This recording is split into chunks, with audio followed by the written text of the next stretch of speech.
శ్రీ సాయి సచ్చరిత్రము 71వ అధ్యాయము. ఓం శ్రీ సాయి నాథాయ నమః.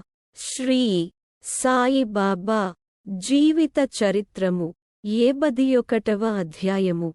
సచ్చరిత్రములోని 52, 53 అధ్యాయములిందు 51 అధ్యాయముగా పరిగణించవలెను. తుది పలుకు. ఇదియే చివరి అధ్యాయము. ఇందు హేమడ్ పంతు ఉపసంహారవాక్యములు వ్రాసెను. పీఠికతో విషయసూచిక నిచ్చునట్లు వాగ్దానము చేసెను. కాని యది హేమడ్ పంతు కాగితములలో దొరకలేదు. కావున దానిని బాబా యొక్క గొప్ప భక్తుడగు వి. దేవు ఠాణా వాసి ఉద్యోగమును విరమించుకొనిన మామలతదారు కూర్చెను. ప్రతి అధ్యాయ ప్రారంభమున దానిలోని యంశములను ఇచ్చుటచే విషయసూచిక యనవసరము. కాబట్టి దీనినే తుదిపలుకుగా భావించెదము. ఈ అధ్యాయమును సవరించుటకు, ప్రచురించుటకు పంపుసరికి దేవుగారికి ఇది పూర్తిగా వ్రాసియున్నట్లు కనబడలేదు. అచ్చటచ్చట చేతి వ్రాతను బోల్చుకొనుటగూడ కష్టముగా నుండెను. కాని యదంతయునున్నదున్నట్లుగా ప్రచురింపవలసి వచ్చెను. అందు చెప్పిన ముఖ్య విషయములు ఈ దిగువ క్లుప్తముగా చెప్పబడినవి. సద్గురు సాయి యొక్క గొప్పదనము. శ్రీ సాయి సమర్థునకు సాష్టాంగనమస్కారము చేసి వారి యాశ్రయమును పొందెదము. వారు జీవజంతువులయందును జీవములేని వస్తువులయందు కూడా వ్యాపించియున్నారు. వారు స్తంభము మొదలు పరబ్రహ్మస్వరూపము వరకు కొండలు, ఇండ్లు, మేడలు, ఆకాశము మొదలుగా గలవాని ఎన్నిటియందు వ్యాపించియున్నారు. జీవరాశియందంతటను కూడా వ్యాపించియున్నారు. భక్తులందరూ వారికి సమానమే. వారికి మానావమానములు లేవు. వారికిష్టమైనవి అయిష్టమైనవియు లేవు. వారినే జ్ఞప్తియందుంచుకొని వారి శరణు పొందినచో వారు మన కోరికలన్నిటిని నెరవేర్చి మనము జీవిత పరమావధిని పొందునట్లు చేసెదరు. ఈ సంసారమనే మహాసముద్రమును దాటుట మహాకష్టము. విషయసుఖములనెడు కెరటములు దురాలోచలనే ఒడ్డును తాకుచు ధైర్యమను చెట్లను కూడా విరుగగొట్టుచుండును. అహంకారమనే గాలి తీవ్రముగా వీచి మహాసముద్రమును కల్లోలపరచును. కోపము, అసూయలను మొసళ్ళు నిర్భయముగా సంచరించును. అచట నేను, నాది యను సుడిగుండములును, ఇతర సంశయములును గిర్రున తిరుగుచుండును. పరనింద, అసూయ, ఓర్వలేనితనము అను చేపలచ్చట ఆడుచుండును. ఈ మహాసముద్రము భయంకరమైనప్పటికీ సాయి సద్గురువు దానికి అగస్త్యుని వంటివాడు, నాశనము చేయువాడు. సాయి భక్తులకు దానివల్ల భయమేమియుండదు. ఈ మహాసముద్రమును దాటుటకు మన సద్గురువు నావ వంటివారు. వారు మనలను సురక్షితముగా దాటించెదరు. ప్రార్థన.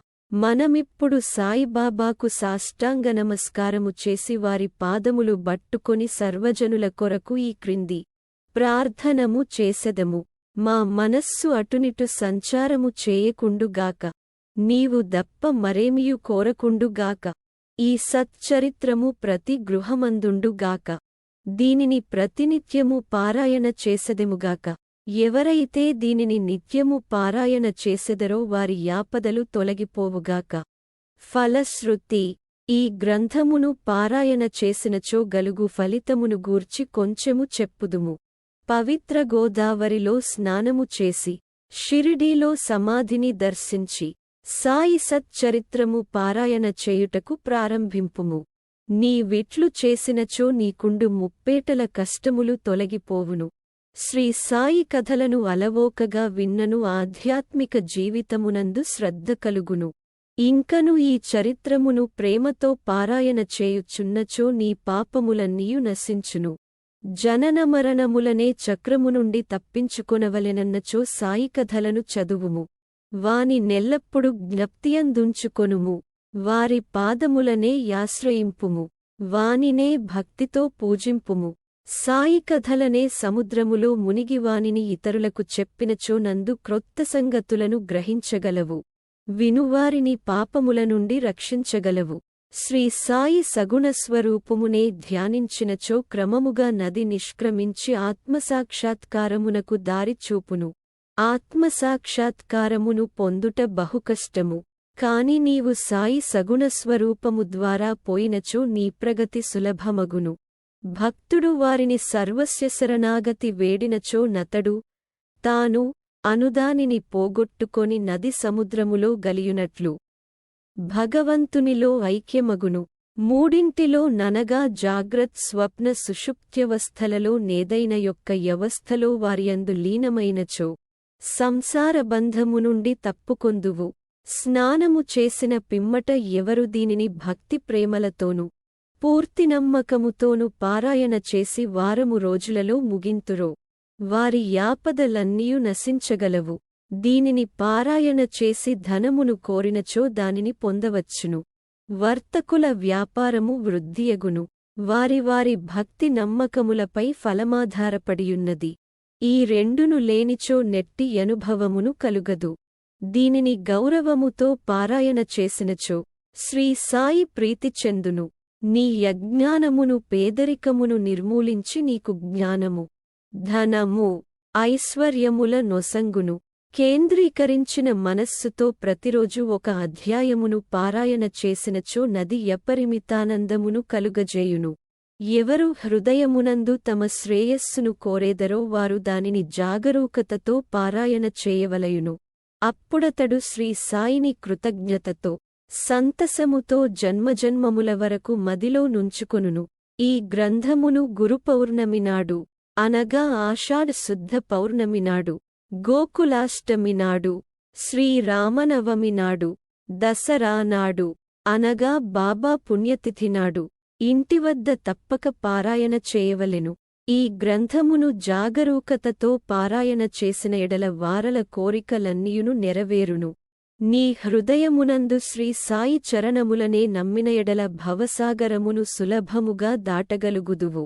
దీనిని పారాయణ చేసిన ఎడల రోగులు ఆరోగ్యవంతులగుదురు, పేదవారు ధనవంతులగుదురు, అధములు ఐశ్వర్యమును పొందుదురు.